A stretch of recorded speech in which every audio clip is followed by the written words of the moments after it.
Tabata. Tabata, c'est juste que tu vas rester au même exercice 6 fois avant de changer d'exercice. Donc, il n'y a pas de. Je fais cet exercice-là, tout de suite après, je me rends à l'autre. OK, fait que je fais, mettons, c'est des fentes. Bon, mais je fais 20 secondes de fente, 10 secondes de repos. 20 secondes de fente, je continue les fentes. Même exercice 6 fois. Donc, dans le fond, toi, il va falloir que tu. À chaque 20 secondes, il faut que tu dises go, puis tu dises les stops. Fait que tu dis go, ils font 20 secondes pendant leur exercice intense, maximum de répétitions pendant 20 secondes. Tu dis stop, 10 secondes qui se passent, puis à 30 secondes, dans le fond, tu redis go. Fait que tu laisses aller le même timer, que tu pars à 0. Quand c'est à 20 secondes, tu dis stop. Quand c'est à 30 secondes, tu dis go. Puis comme ça. 6 fois le même exercice, ça veut dire 3 minutes. 30 secondes une fois, 6 fois 3 minutes. Puis pour leur changement d'exercice, tu leur donnes juste 30 secondes. Donc ils ont 30 secondes pour se préparer à l'exercice suivant. Puis être prêt à commencer dans le fond. Puis quand tu dis go, 30 secondes après, tu peux repartir ton chrono à 0. Là. Mais tout le monde part en même temps encore pour un 20 secondes, même exercice. Si jamais ils sont en retard pour se placer, tu n'es pas obligé de le partir tout de suite. Tu peux attendre que tout le monde soit prêt. Là. Mais ça détaille. Fait que ça, c'est le principe. L'ordre dans lequel j'ai mis les exercices, j'aimerais ça que tu le respectes. Fait que reste de même. Puis aussi, c'est important que les filles respectent l'ordre parce que s'il y en a une qui se perd, ben là, il va y avoir trop de monde à une station, ça ne marchera plus. Puis ils ne se souviendront plus quels qui ont manqué. Puis tout ça. Fait que essaye, dans le fond, de placer les stations en fonction que ça tourne un peu en rond. Okay, comme ça, tu pars d'une station, puis c'est simple, l'autre station est juste là. Un autre truc que tu peux dire aux filles pour pas se tromper de place, c'est qu'ils suivent tout le temps les mêmes filles. Fait que, mettons que Justine est à une station... Mettons que Justine est à la station 1, puis Carrie-Anne est à la station 2, puis, dans le fond, tout le monde suit l'ordre. Fait que Justine, elle s'en va toujours où Carrie-Anne, elle vient juste d'aller. Et fait que c'est simple de même. Si tu as une station vide, bon, il y a quelqu'un qui va devoir comme savoir où il s'en va, mais si tu as toutes les stations pleines, mais tout le monde se suit. Ça devrait être simple si tu donnes ce truc-là aux filles. Fait que rowing en position push-up, ok, ça dans le fond c'est juste t'es en position push-up, la main sur un step, okay, puis l'autre main sur le dumbbell, tu fais des tirages. Je l'ai expliqué dans un des watts, donc tu devrais savoir quoi.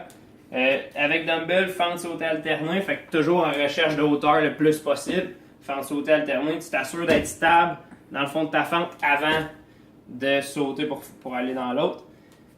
Mountain climber, c'est quoi? Si tu es en position push-up, tu fais ça.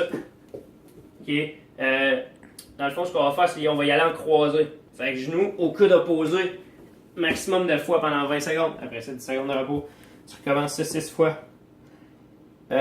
Saut lat, plus vertical, plus sprint. Ça va se faire dans le corridor.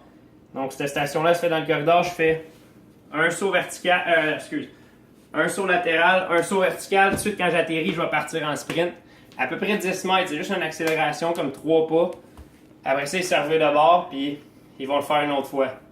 Ça, c'est pas nécessairement de le faire le plus de fois en 20 secondes, mais je veux juste qu'ils le fassent 2 fois.